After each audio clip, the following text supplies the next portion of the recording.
accidentally fell into nuclear wastewater. Never expected it would take me to the peak of my life. I got in the car to go home and change clothes. My body started shaking uncontrollably. The next second, I coughed up a puddle of black sticky stuff. I didn't care at first, forcing myself to get back home. Then I was hunched over the toilet, throwing up non-stop. Everything coming out was the nuclear wastewater that got in my stomach. An intense chill took over my entire body. Even wrapped in thick blankets, I was still shaking from the cold. My body was quietly mutating. The next day, I woke up. My body mysteriously returned to normal. I felt power surging to my whole body. I thought everything was fine. I went to work at the construction site like usual. Never expected to run into a gang shootout. A bullet instantly knocked me off the 18th floor. At that height, a normal person would be dead, but I just lay on the ground unconscious for a few minutes, then suddenly woke up. I was stunned. I just fell from the 18th floor but didn't die. The gang was still upstairs. Without a word, I sprinted home. I ran dozens of miles in one breath, not even out of breath, like I had endless power in my body. Got home with no time to think. The most important thing was to treat the gunshot wound on my shoulder. Right then, my downstairs neighbor kept making a huge racket. Instantly made me furious. I just wanted to warn her to be quiet. I threw one punch. I actually punched a hole straight through her door. The neighbor got scared and hid. That's when I realized something was wrong with my body.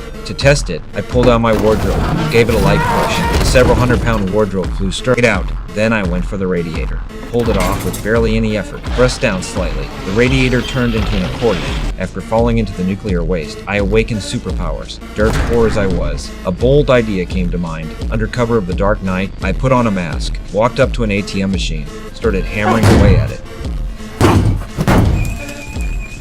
With a little effort from my hands, I ripped the several hundred-pound ATM straight out of the wall, carried it right back home. Now I had cash. Went straight to the convenience store, bought a ton of ice cream, stuffed the fridge completely full, was about to change the dressing on my shoulder wound. The gunshot wound had miraculously healed. The muscles on my body became even more solid, like I could kill a bull with one punch. Just as I was in shock, suddenly heard screaming from my neighbor's place. I slowly walked out my door. A few thugs were harassing my downstairs neighbor. I was always just an honest guy, didn't have the courage to help, pretended to walk past and headed downstairs, lit up a cigarette. The thug leader suddenly didn't like the look of me, slapped me across the face, told me to get lost, then dragged my neighbor into the room, planning to hurt this beautiful girl. At the critical moment, I burst through the window. This time I wouldn't let these thugs get away. The fat guy came up and slapped me. To me, it was like a tickle. The next second, I lifted the 300-pound fat guy straight up. Under everyone's shocked stares, I threw the fat guy flying. Another thug tried to come forward. The next second,